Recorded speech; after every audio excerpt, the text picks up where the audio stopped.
안녕하세요. 김태현 목사입니다. 뚜벅뚜벅 메시지. 오늘은 사무엘상 강의 12번째.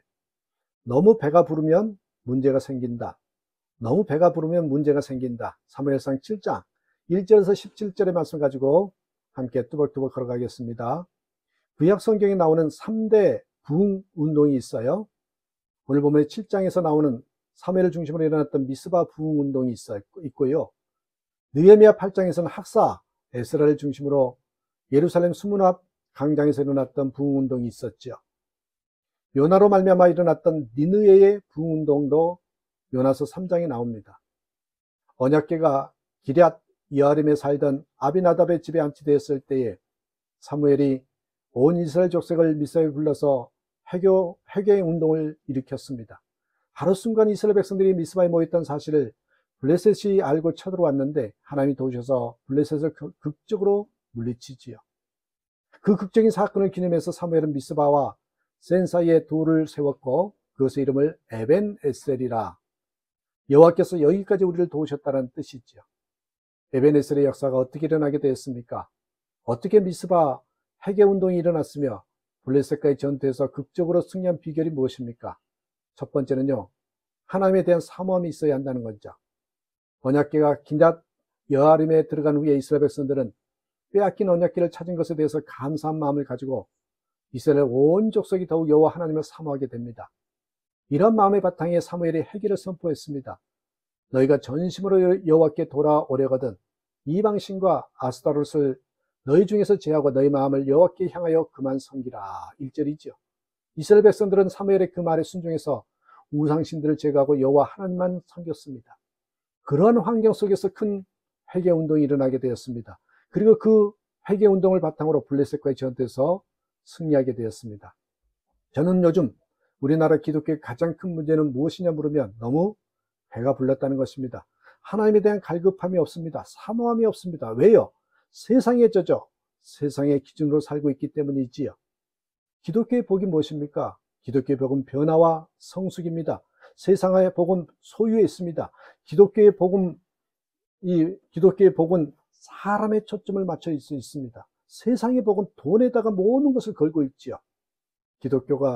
기득권자가 돼서 배고픔이 없습니다. 배가 부르죠. 그러니 하나님의 필요성을 못 느낀 것입니다. 나도 모르게 세상의 기준으로 살아가고 있습니다. 변화와 성숙이 아니라 더 소유하는 것이 복받은 자라고 외칩니다. 돈을 사랑하고 사람을 이용하고 있습니다. 이런 상황이니 하나님에 대한 갈급함이 있겠어요? 왜 그런 사람이 하나님을 사모하겠어요? 아셔야 합니다. 하나님을 사모하는 것은 모든 진정한 승리의 바탕이 됩니다. 왜냐하면 하나님은 생존을 하시는 하나님이기 때문입니다. 하나님은 죽은 하나님이 아니라 살아계신 하나님이기 때문에 그렇습니다. 신앙생활에서 하나님을 살아계신 하나님으로 한다는 것은 대단히 중요합니다. 왜냐하면 하나님을 지금도 살아계신 하나님으로 여길 때 적극적으로 신앙생활을 하게 되고 열심히 기도하게 되기 때문이지요. 왜 오늘날 신앙인들이 그렇게 기도를 적게 하고 있습니까? 하나님을 나의 기도를 들어주시는 살아계신 하나님으로 생각하지 않기 때문입니다. 과거에 기도 많이 하다가 신앙 열심히 식어서 제대로 기도하지 않던 어떤 사람이 있었습니다. 어느 날 그 사람의 딸아이가 아빠의 무릎 위에 앉아 아빠에게 물었대죠. 아빠, 하나님이 죽었어요? 아빠가 깜짝 놀라서 물었대죠. 아니, 얘야 왜 그런 걸 묻니? 그러자 딸아이가 이렇게 말했습니다. 요즘 아빠가 하나님과 얘기하시는 걸 한 번도 들을 수가 없어서 물어봤어요. 그 말을 듣고 이 사람은 부끄러움을 이기지 못해 머리를 떨어뜨렸습니다. 여러분 혹시 지난날 무엇인가를 위해서 기도했던 때를 기억하십니까? 혹시 기도를 완전히 그만둔 것은 아니십니까? 하나님께서는 결코 죽지 않으셨지만 많은 사람들에게 있어 하나님은 마치 죽은 것 같습니다. 왜냐하면 그들에게서 아무런 기도도 없기 때문입니다. 하나님은 지금도 살아계십니다. 살아계신 하나님을 사모하셔야 합니다. 하나님께 구할 것을 구하셔야 됩니다. 가정에 평안이 필요하면 그 필요를 하나님께 구하셔야 하고요. 지혜가 필요하면 지혜를, 돈이 필요하면 돈이 필요하다고 솔직하게 말씀해 보십시오.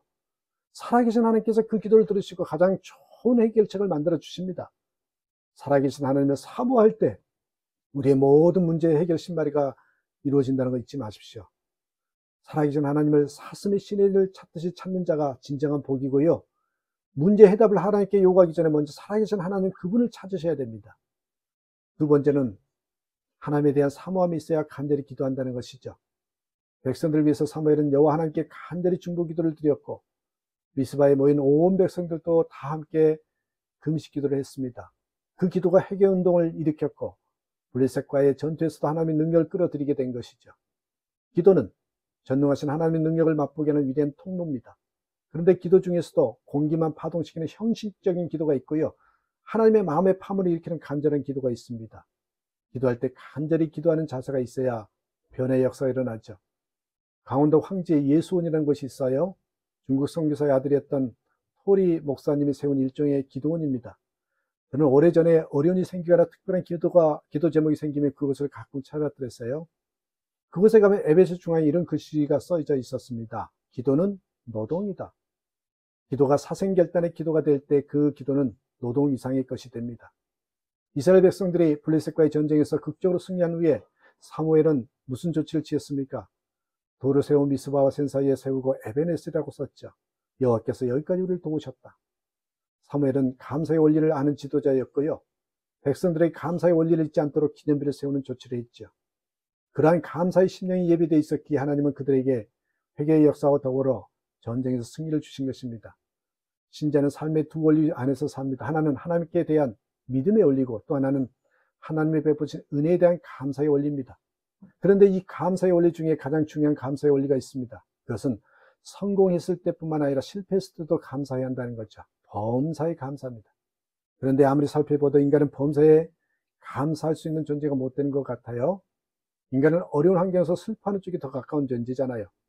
남의 슬픔에는 쉽게 감사를 얘기하는데 실상 내게 현실이 되면 그렇게 감사가 되지 않는 것이 좌절해버리는 것이 우리 인간의 모습입니다. 그러나 하나님은 범사에 감사라고 분명히 말씀하셨잖아요.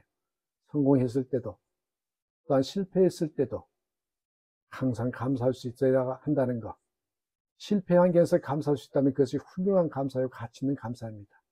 그처럼 감사를 항상 마음속에 예비하고 있는 자에게 하나님의 복된 손길은 결코 그를 외면하지 않는다는 거 잊지 마시고 다시금 오늘 말씀 속에서 내가 너무 배가 불러 있지 않는지 그래서 갈급함과 사모함이 메말라 있지 않는지 기억하시면서 주님을 사모하고 영적인 그 모든 요소들을 갈급해하는 저와 여러분 되시기를 주님의 이름으로 축복하고 기도합니다. 감사합니다.